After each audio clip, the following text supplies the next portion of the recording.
Para petualang sekalian, sudah 3 tahun berturut-turut channel Petualang Ide secara konsisten selalu membahas tentang pedoman penyusunan APBD yang dikeluarkan dengan Peraturan Menteri Dalam Negeri setiap tahunnya. Pada tahun 2021, untuk pedoman penyusunan APBD tahun anggaran 2021 hingga saat ini memang belum kita bahas karena hingga video ini dibuat, Peraturan Menteri Dalam Negeri yang mengatur tentang pedoman penyusunan APBD belum dikeluarkan, belum ditetapkan. Sehingga untuk membahas itu kita akan menggunakan rancangan Peraturan Menteri Dalam Negeri tentang pedoman penyusunan APBD. Apabila nanti ada perubahan-perubahan dalam penetapan Peraturan Menteri Dalam Negeri itu, nanti kita akan bahas dalam video khusus tentang perubahan-perubahan tersebut dari rancangan yang akan kita bahas pada kesempatan kali ini. Karena untuk tahun anggaran 2021 memang pedoman penyusunan APBD yang paling tebal di antara semua pedoman penyusunan APBD yang telah ada pada tahun-tahun sebelumnya.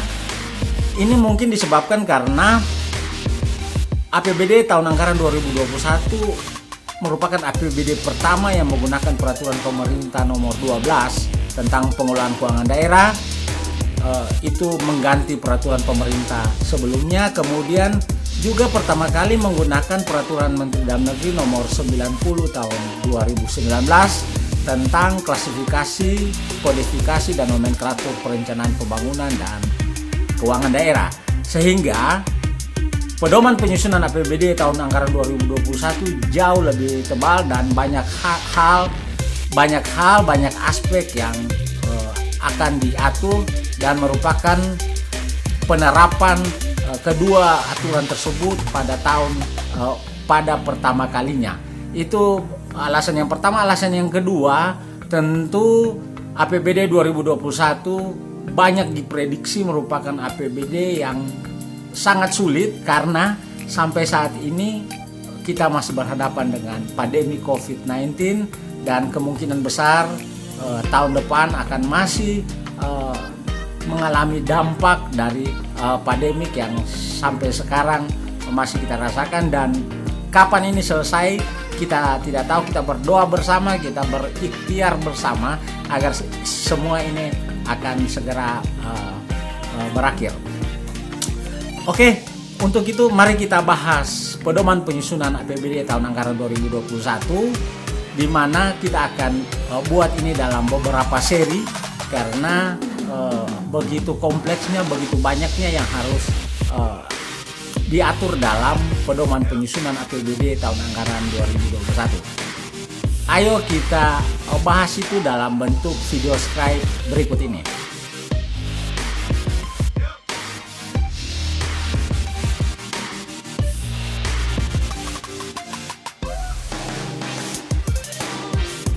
Pedoman penyusunan APBD setiap tahun dikeluarkan dengan tujuan untuk melaksanakan kebijakan dan petunjuk teknis perencanaan dan penyusunan anggaran pendapatan dan belanja daerah. Ruang lingkup pedoman penyusunan APBD tahun anggaran 2021 meliputi sinkronisasi kebijakan pemerintah daerah dengan kebijakan pemerintah, prinsip penyusunan APBD, kebijakan penyusunan APBD, teknis penyusunan APBD, dan hal khusus lainnya. Pada video kali ini, kita akan ulas tentang sinkronisasi kebijakan pemerintah daerah dengan kebijakan pemerintah. Selanjutnya, topik tentang prinsip penyusunan APBD, kebijakan penyusunan APBD, teknis penyusunan APBD, dan hal khusus lainnya akan dibahas dalam video-video selanjutnya secara berseri.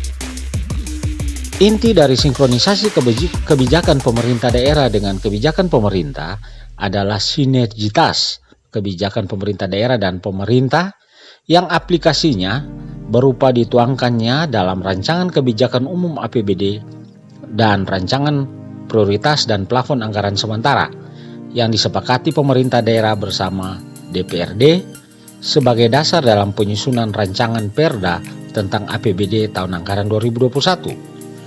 KUA dan PPAS Pemerintah Provinsi tahun 2021 berpedoman pada RKPBD tahun 2021 masing-masing provinsi yang telah disinergikan dengan RKP tahun 2021.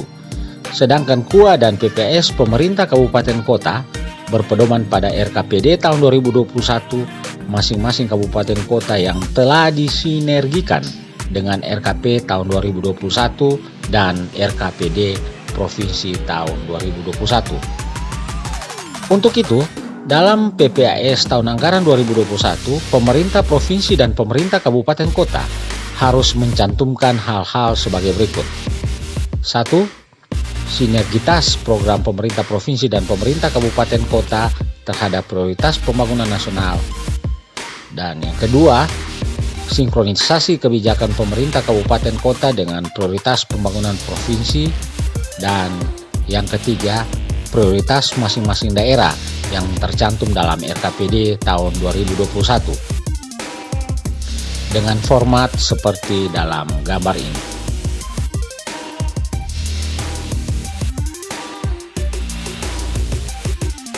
Ada instrumen-instrumen penting dalam pedoman penyusunan APBD, yaitu RKP 2021, RKPD Provinsi dan Kabupaten Kota 2021, KUA, PPAS, dan RKA serta RAPBD. Penekanan khusus dalam pedoman penyusunan APBD 2021 ini ada pada RKP tahun 2021 agar diketahui oleh pemerintah daerah dan dijadikan rujukan untuk sinkronisasi dengan program kegiatan dalam APBD 2021. Penyusunan RKP tahun 2021 dilaksanakan dengan menggunakan pendekatan tematik, holistik, integratif, dan spasial, serta kebijakan anggaran belanja berdasarkan money follow program dengan cara memastikan program bermanfaat yang dialokasikan dan bukan hanya merupakan tugas fungsi kementerian atau lembaga yang bersangkutan.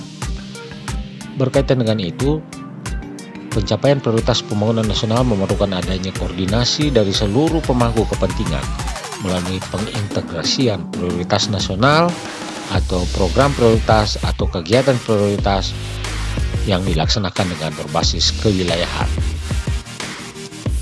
Tema rencana kerja pemerintah tahun 2021 adalah meningkatkan industri, pariwisata, dan investasi di berbagai wilayah, didukung oleh SDM dan infrastruktur untuk pertumbuhan berkualitas,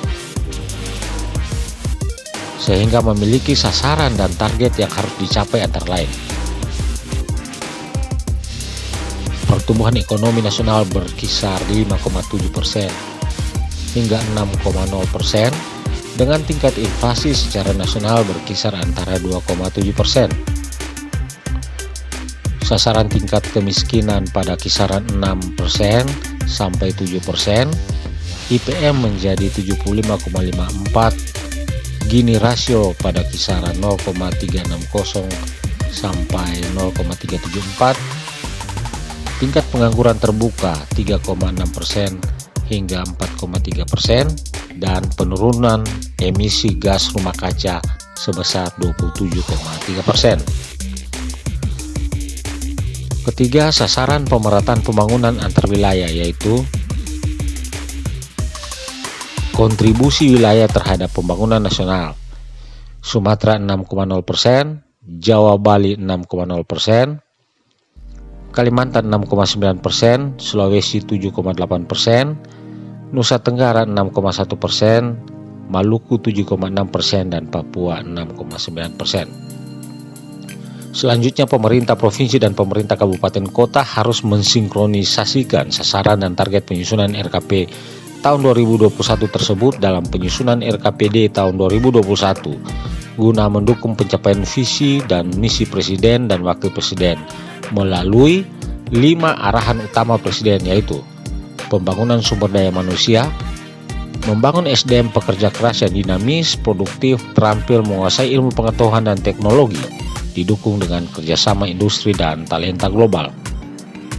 Pembangunan infrastruktur, melanjutkan pembangunan infrastruktur untuk menghubungkan kawasan produksi dengan kawasan distribusi, mempermudah akses ke kawasan wisata, mendongkrak lapangan kerja baru, dan mempercepat peningkatan nilai tambah perekonomian rakyat. Penyederhanaan regulasi. Menyederhanakan segala bentuk regulasi dengan pendekatan Omnibus Law, terutama menerbitkan 2 undang-undang, yaitu Undang-Undang mengenai Cipta Lapangan Kerja dan Undang-Undang mengenai Pemberdayaan UMKM. Penyederhanaan birokrasi. Memprioritaskan investasi untuk penciptaan lapangan kerja, memangkas prosedur dan birokrasi yang panjang, dan menyederhanakan eselonisasi. Dan yang kelima, transformasi ekonomi. Melakukan transformasi ekonomi dari ketergantungan SDA menjadi daya saing manufaktur dan jasa modern yang mempunyai nilai tambah tinggi bagi kemakmuran bangsa demi keadilan sosial bagi seluruh rakyat Indonesia.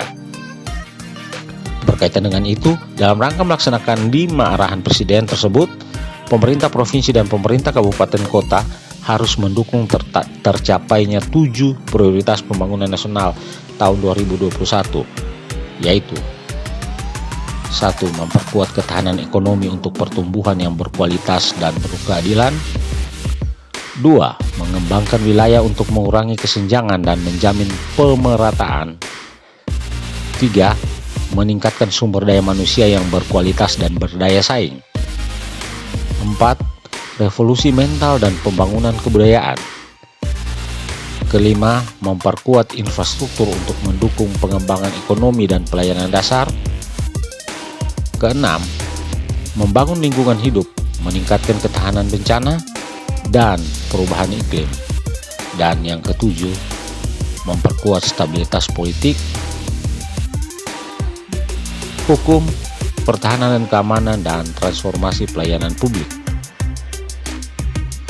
Berkaitan dengan hal tersebut, sinergitas antara kebijakan pemerintah dengan pemerintah daerah dimaksud juga harus memperhatikan arah kebijakan fiskal pemerintah tahun 2021 dengan tema percepatan pemulihan sosial ekonomi dan penguatan reformasi untuk keluar dari middle income trap dengan uraian sebagai berikut.